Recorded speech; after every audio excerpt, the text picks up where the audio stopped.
Découvrez le guide pratique de la magie naturelle au quotidien. Votre compagnon pourra prendre des techniques magiques simples et efficaces afin de vous protéger, vous purifier, vous proposer des outils magiques qui amélioreront votre quotidien.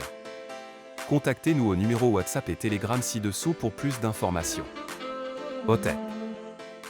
Hotep, chers amis, je vais partager avec vous aujourd'hui quelques signes clairs que vous êtes en train d'élever votre Kundalini.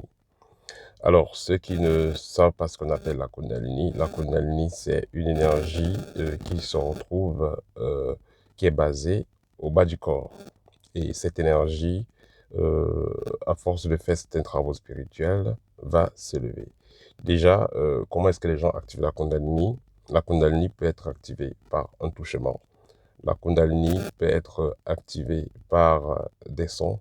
La Kundalini peut être activée par des techniques respiratoires. La Kundalini peut être activée par des portions magiques. Alors, au fur et à mesure que vous allez donc travailler avec la persévérance, avec la discipline, en suivant une méthode particulière, vous allez réussir en quelques mois, ça va dépendre de la méthode, disons, ça peut être activé à quelques heures, si c'est pas un toucher par exemple, ou c'est pas une portion magique. Certaines portions peuvent aller à quelques semaines, voilà. Mais si vous faites des techniques respiratoires ou des sons, ça peut aller à plusieurs mois ou avec certaines personnes, quelques années. Alors, comment est-ce que ça commence à s'activer? La Kundalini va commencer à s'activer par, vous allez commencer à avoir, il y a des moments où vous pouvez avoir des vibrations, voilà, au niveau du dos. Il y a des moments où vous pouvez avoir comme, ça c'est quand c'est avancé, le dos peut vibrer comme un téléphone, le bas du dos peut vibrer comme un téléphone, voilà, comme le téléphone qui vibre, ça peut vibrer, vous sentez vraiment qu'il y a quelque chose qui se passe dans votre corps. Et vous allez constater même que la Kundalini, c'est une énergie vivante et consciente. Alors, donc, vous avez donc des vibrations au niveau du dos, au bas du dos. Voilà. Ensuite, vous pouvez avoir, vous ressentez comme si c'est glacé, voilà, derrière le cou, comme si c'est glacé. Parfois, vous ressentez comme si c'est, voilà, comme des crampes. Voilà, vous ressentez comme des crampes au niveau du dos également, au niveau de la colonne vertébrale. Et parfois, vous pouvez ressentir ça, ça remonte jusqu'à derrière la nuque. Voilà. Ensuite, vous pouvez ressentir, vous pouvez avoir aussi des paralysies pendant le sommeil, vous pouvez avoir des paralysies du dos ou d'une partie du dos, voilà, quand vous commencez à vivre cette expérience-là. Et pourquoi est-ce que vous ressentirez des paralysies ou parfois aussi des sérieuses douleurs au niveau du dos? Parce que justement, ça c'est quand vous n'avez pas bien préparé votre corps, vous avez fait une technique très forte et le corps n'était pas préparé à supporter cela. Certaines personnes qui vont donc vivre un éveil de Kundalini par un toucher peuvent être malades. Vous pouvez tomber malade, vous pouvez être malade après, parce que justement, vous avez activé quelque chose et votre corps n'était pas bien préparé à supporter la nouvelle énergie qui est venue. Parce que quand cela ne tienne, la Kundalini, c'est similaire à brûler un esprit dans son corps, quand vous avez activé donc la Kundalini.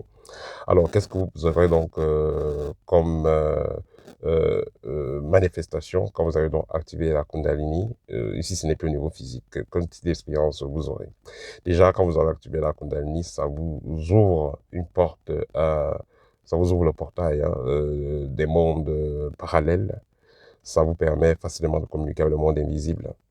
Donc, que ce soit l'activation du troisième œil, que ce soit la purification globale de vos différents chakras, que ce soit la capacité de vous connecter à des êtres multidimensionnels, tout devient assez facile quand vous avez donc activé la Kundalini. Alors, selon moi, la meilleure façon d'activer la Kundalini, c'est quoi? C'est pas forcément le toucher, parce que dans certaines écoles initiatiques, vous allez même voir certains pasteurs aussi le font, hein. Voilà, dans certaines écoles initiatiques, l'activation de la Kundalini se fait après avoir préparé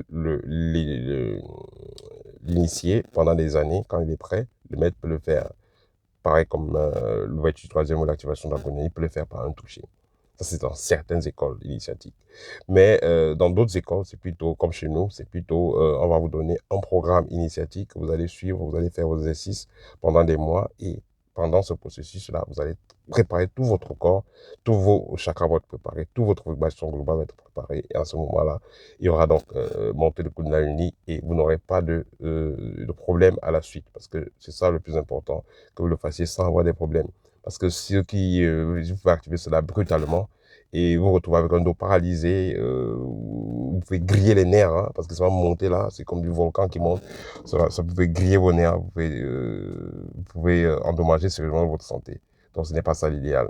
Voilà, l'idéal sera de le faire de façon crescendo, préparer votre corps à supporter cette nouvelle énergie et les choses se feront dans les règles de l'art et vous n'aurez pas de problème à la suite.